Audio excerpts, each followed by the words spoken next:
following show was recorded Friday, January 27th, 2023.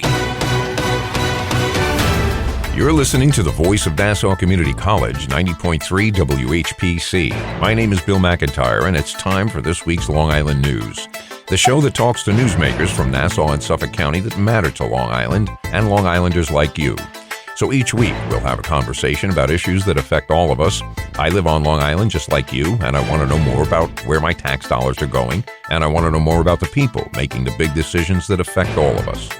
This week is the second of a two-part episode where I'm very happy to welcome back as my guest for another conversation, Town of Hempstead Supervisor Don Clavin.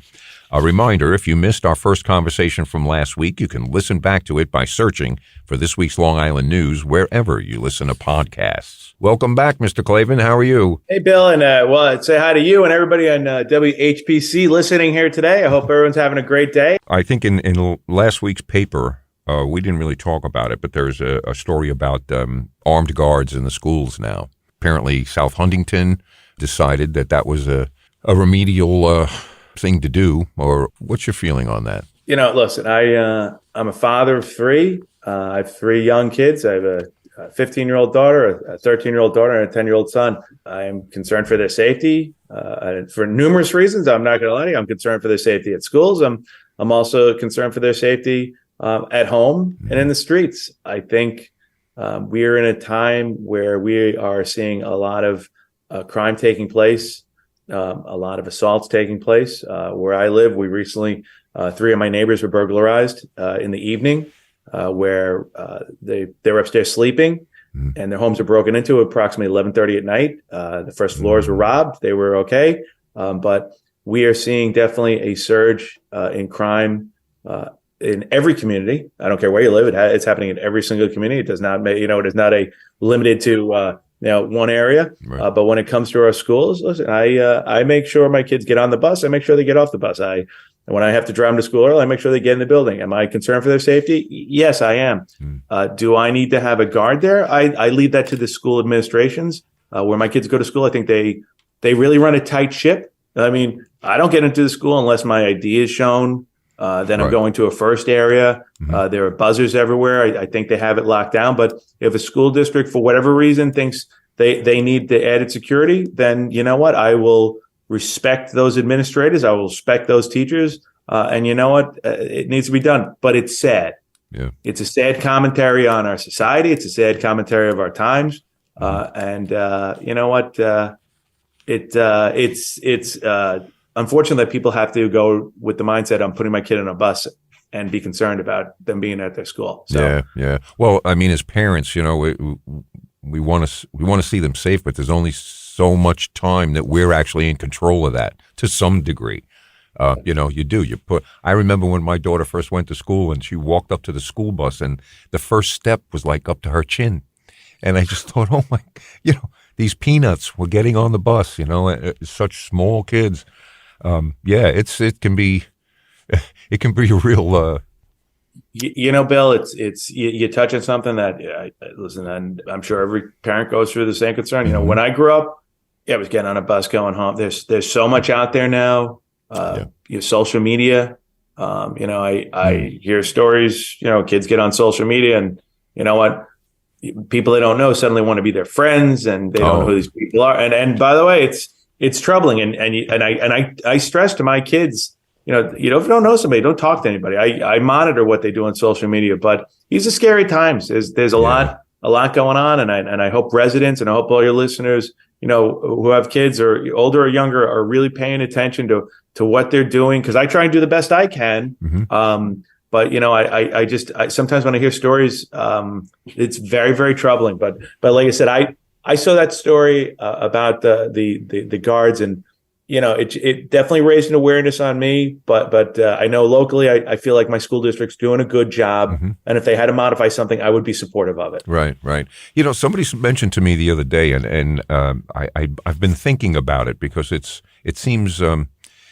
Someone who's actually traveled to other countries, and so they, you start to get a feel for the population and the way they treat people, just the way they. It seems in America, if people know you, then you're a friend. But if everybody that they don't know seems to be an enemy or, something to be safeguarded against. Yep. That attitude, I think, is becoming pervasive. In another country, they would be kind to you, all right, even if they don't know you. It seems that our mindset really changed in the last couple of years, and I think it's the crime thing. I remember as a kid seeing pictures of Israel and guys standing around with automatic weapons and thinking, my God, these people are in the supermarket. Why is, and yet here we are 30 years later or whatever it is, and we're turning into that same thing. I don't know that it's not necessary, but it's, like you said before, it's just sad.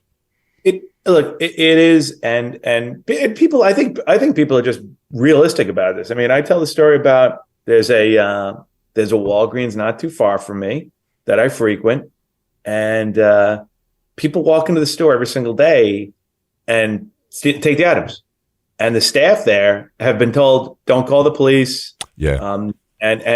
And the manager, she's scared, and she called the police one day, and the manager got in trouble. Right. The manager got in trouble because she was being robbed, and she called the police because she's scared.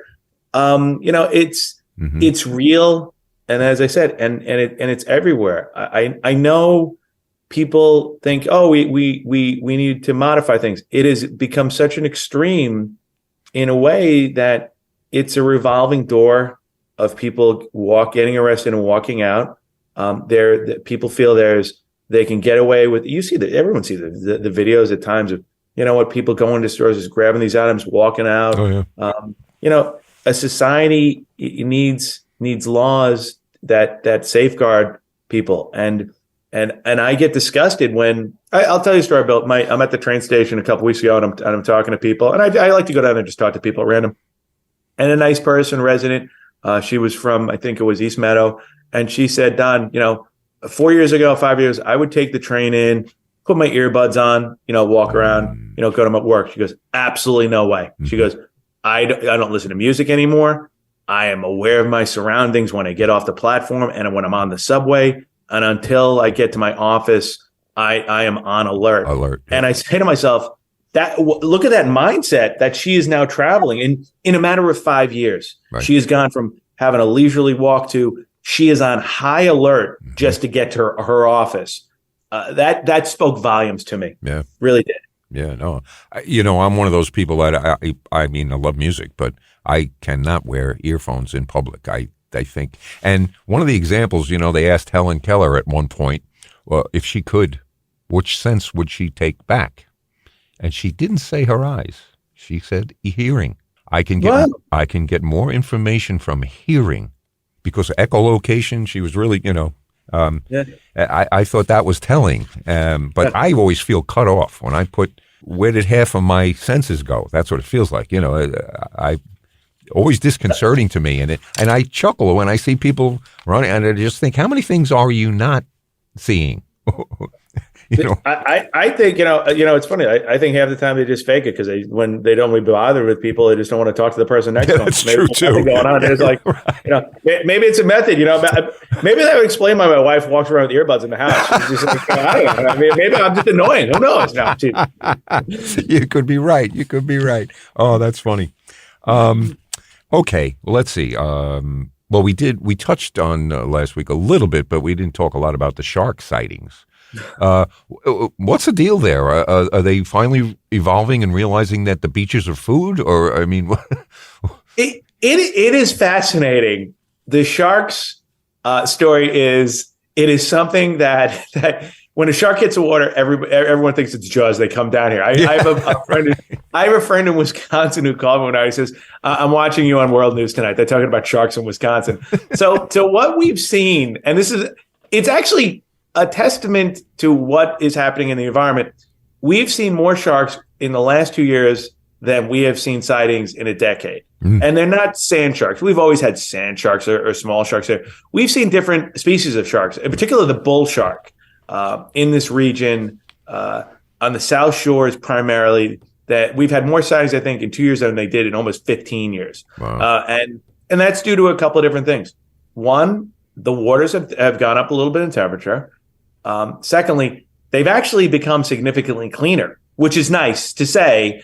But with that has occurred is what they call feeder fish. The smaller species of fish are now migrating to our area because our clean water, which is great. Oh. But when they come, they bring these friends. Okay. They bring, well, say they're bull shark friends. Yeah, right. And people are like, oh, you stay away from a shark. Yeah, it's not going to bother you. And I'm like, well, actually, it's not quite the case.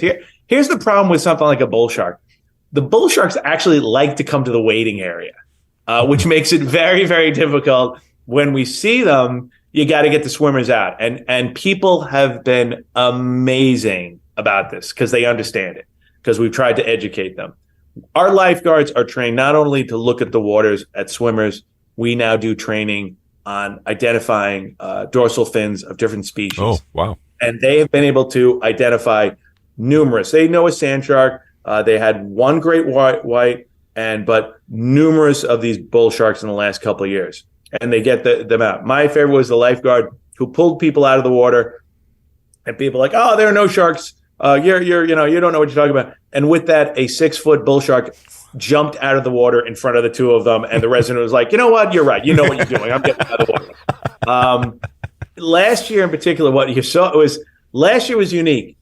They started in Queens, and several of them, not one, migrated the South Shore. Then they came to Long Beach. Then they came down to all the town beaches. Then they worked their way all the way out to Jones Beach. And I think they wanted to go visit Rich Schaefer over in Babylon. So they went to see him and say hi. Sounds like they're casing the joint, right? By the way, but it was interesting that we were literally almost tracking them as they were going down. And one thing that all your listeners should know is all the entities, we all talk to one another. That's the best part of this. Right. We talk to the city and we talk to Long Beach, and we talk to our friends in Long Beach, all the lifeguards, all the police, and we're able to identify when it's taking place. And we have precautions. If it's there, we pull people out of the water for a certain amount of time. If we don't have another spotting, we allow them to go into a certain level, maybe knee deep, waist deep, until there's a comfort level. Something else we implemented, as I said, we've actually now started training our lifeguards and have been, an identification of different species. We actually invested in what we call Shark Patrol, where we have gone out and purchased numerous jet skis. The lifeguards are trained on it, and they will go up and down the shoreline close to the wading area, because you can in a jet ski, unlike a boat, and they will patrol those waters. Last year, a guy literally had a bull shark swim within 2 feet of him on the jet ski, and he was able to identify it. Wow. And lastly, we also take our lifeguards and not only have them sitting in the stands, we actually have them now walking the shores, watching swimmers and watching for anything that's identified out in the water. And that's been successful. Yeah, so as I said, it's great. Our waters are cleaner. It's great. We're seeing, that these feeder fish come to the area, but unfortunately they bring these. It's Mother Nature. That's the cycle of life, I guess. So I just tell people, come on down. You know what? Our lifeguards, knock on wood. That was a piece of wood. Residents should know that they have had decades of no drowning fatalities on the towns because they are great women and men that work and are trained and do a tremendous job. But if you're asked to leave the water, it's for your safety and your precautions. And I'll tell you right now, people get it. People have been very understanding. Even on the hottest days of the summer, people have said, Don, I'd rather stand in the hot sun than get bit by a shark. You're listening to this week's Long Island News on the Voice of Nassau Community College, 90.3 WHPC. My name is Bill McIntyre, and my guest today is Town of Hempstead Supervisor Don Clavin. Okay, I also saw in Newsday that you've been kind of outspoken at the governor's plan to build new housing within walking distance of LIRR stations. What are the issues? What's going on there? Yeah, well, you know what? First off, residents, we're not opposed to building housing and workforce housing anywhere in the town. Actually, we've just recently, approved about 212 units in Baldwin, and then another 27 of affordable housing units out in Baldwin, because it fit the need for an area that was ripe for a proper development. What the problem with the governor's proposal is, she is literally trying to mandate, and if she can't mandate, she is looking to take control of local people's zoning. Right. What she has proposed is that in the next decade, in Long Island, there has to be a 3% increase in the housing. That would be, I think, for Long Island, no, Nassau County would be about 15,000 units. Okay.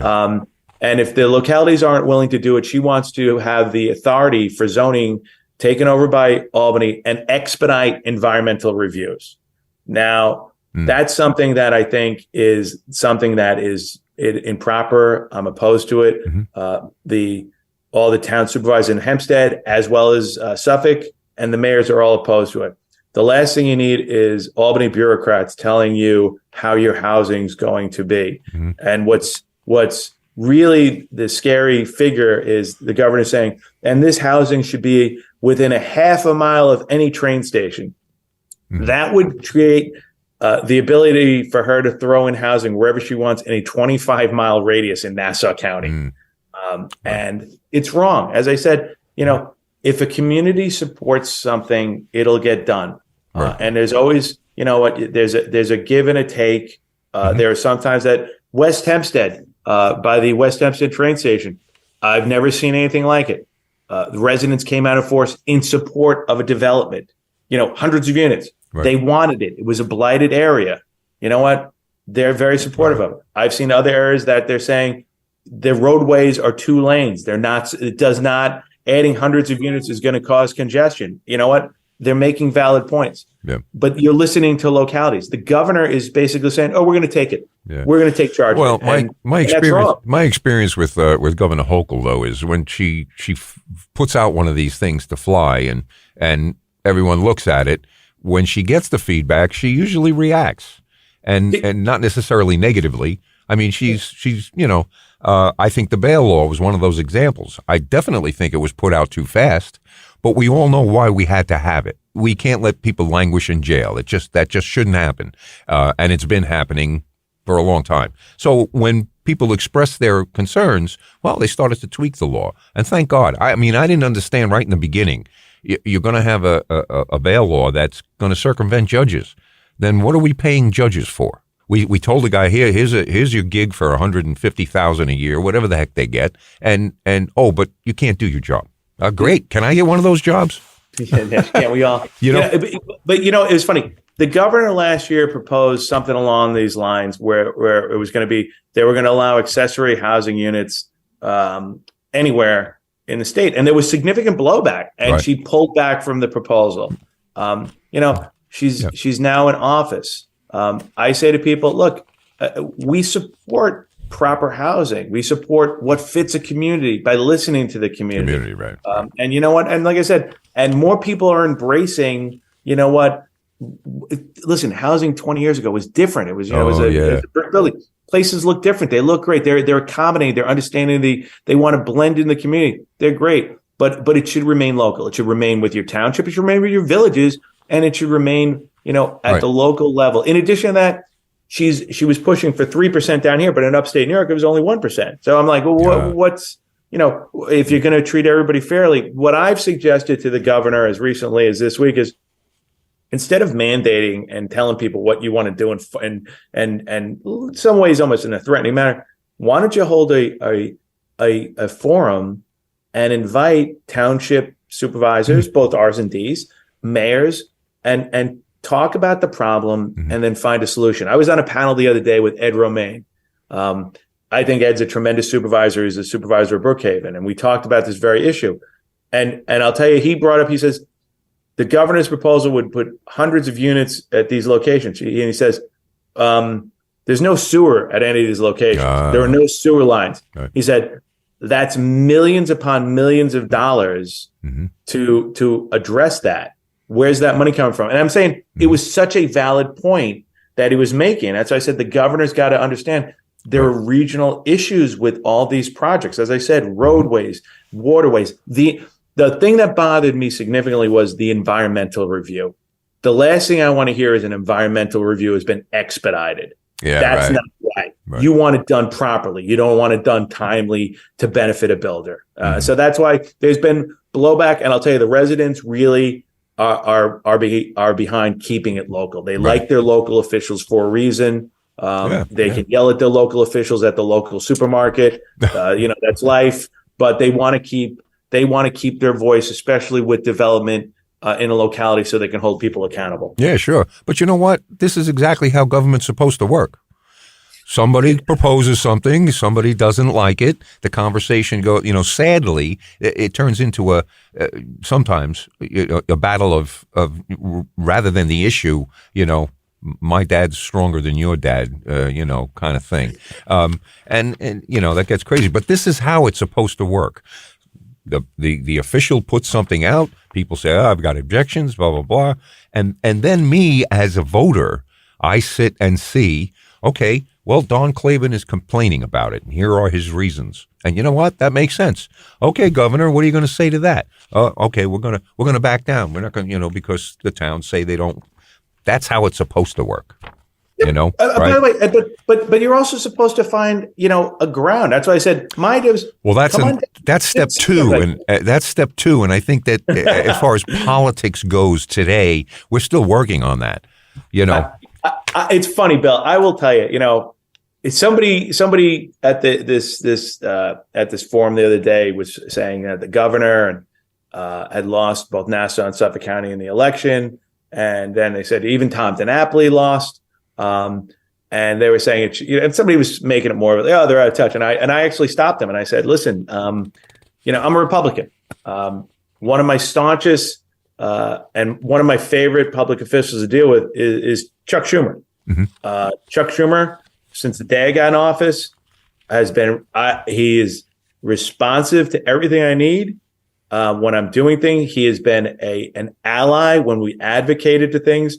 He called me. This guy is awesome, and I don't care what your listeners if you like him or not. I just think he's awesome. This guy called me on New Year's Eve. He secured another $5 million to clean water in the town of Hempstead, and I'm with my kids. And this guy's calling me on New Year's Eve saying, "Don, I just got the money. Just want to let you know that way you could do this for this 1,4 dioxane." And I was over the top because it's a really expensive process. It's millions upon millions of dollars, and this guy understands that. And I'm like, he's not saying like Don's a Republican. No way. To the contrary, he's saying, hey, these are residents that need some relief for clean water that is very costly. I'm going to deliver for it. And I said to people, that's what government's supposed to be to me, that you work together. And he's quintessential of just somebody that I admire. He's a strong ally, and the guy is great for our region. And it's funny. Ed Romaine said the same thing, and I said that it doesn't have to be so partisan. People want to work together, and he's a great example of doing that at the federal level. And now that I got my fellow town board member Anthony D'Esposito in Congress, I look at myself and I say, in the town of Hempstead, I got a former councilman in Congress who gets local. I got a U.S. senator who's the majority leader, who's been delivering for us and working with us. I'm this could be a great opportunity for all of us. And my mind's going to explode because it's bipartisan. Right? Oh, my God. Is that, it's almost like finding a diamond in the middle of the street. Like, really? That's going on today? Somebody's working together? Because to me, that's what it's supposed to be. And that's the enjoyable part when things are being done. Forget about politics because they're just focusing on the good. And it does happen. And I know people are cynical, but it does happen. Yeah. Well, I'm glad you told that story on our show because, that's the kind of stuff I'd like to spread. Let people see that people are working. And it doesn't mean whether they're Republicans or Democrats. It shouldn't matter. Yep. The one thing that you and I haven't touched on yet is what to do about the George Santos issue. I was joking with somebody before the show. I said, maybe we'll just make a list of all the things that he said that were true so to make it a short list. I when you say short list, that's a blank piece of paper. Look, we stand unified, I think, both as Republican Democrats. This guy has put out such falsehoods. He's made representations that are insulting from saying, his family, Holocaust survivors. Today that you're doing the show, it's Holocaust Remembrance Day. That's right. The fact that this guy would say something like that is appalling. All the other lines from simple things of saying, he was a captain of the volleyball team. He faked his entire pedigree. Look, he's an embarrassment. He's not going to be effective. That's why I was stood with all of my colleagues, all of them saying, resign. He's incapable of being a real voice for those residents in that district. He's an embarrassment, not only to ours, but to Adiz for anybody in politics. And I think everybody is standing together saying, and my comment was, I said, he actually has become not only a national joke, but an international joke. You read foreign papers, he's in it. And my simple line was, this joke's got to go. Because you know what? It's a blemish on everybody who holds public office. And most importantly, he's going to be ineffective. Right. His residents are not going to get a good ability to have the voice down there. And the proper thing and the honorable thing would be for him to resign. But unfortunately, I think you and I both know that this guy is not going to. Oh, no. So I think the more pressure we put on him really will I hope get to a point where, get this guy to recognize, what, it's not about me. It's about the residents that voted, and they need somebody who can actually govern there. I hope that the pressure mounts enough so that Speaker McCarthy says he should go, because he hasn't said that yet. He's Speaker McCarthy. He's great Speaker of the House. You got to do what's the right thing to do. Yeah. And the guy, he has to leave. Yeah. You got to call him to resign. And you know what? You got to put, a little bit more than just politics on it. You got to do what's right. And I got to tell you, I stand with you on this one. Yeah, it's tough. We have a lot of good issues, but what we really need is political will. We need people who will stand up behind what they've said during their campaigns. Wouldn't that be wonderful? But but Don, don't be so cynical. I'm going to say to you, you're one of the good ones.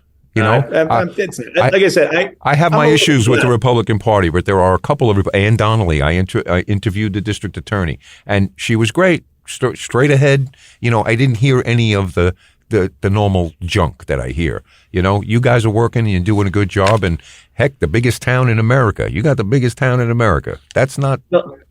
Bill, I am blessed. Residents have given me an opportunity. I'm just trying to, like I said, I put the politics aside. I've always said my strongest ally on the town board is Democrat Dorothy Gooseby. I asked her to be my deputy supervisor because she's that important to me, and I think she's that important of a voice.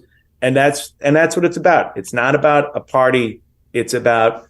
I've always learned that good government leads to good politics. Well, that's what I'm trying to do is just good government. And I hope the residents, will to give me that ability to continue, because I'm very honored to have it, and I take it very seriously. I think you're going to be, you're definitely good for the town of Hempstead. And that's a lot of people. It's like 750,000 people or so.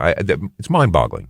We're larger than 7 states. I say this to people all the time. I'm like, you go to Vermont, it has like a fraction of what's in the town of Hempstead. We are a massive place, and people, you know what? It's astonishing when you say it to people and they laugh. But I tell the residents, I'm like, you're 767,000 people in this place. My guest today has been Town of Hempstead Supervisor Don Clavin, and I want to thank you for taking all of this time. Listen, for you and the listeners here at WHPC, I will tell you this right now, there's a lot going on, and I'll make the commitment to you. Thank you very much.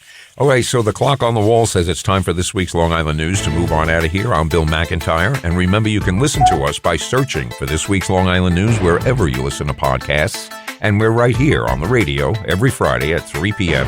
on the voice of Nassau Community College, 90.3 WHPC.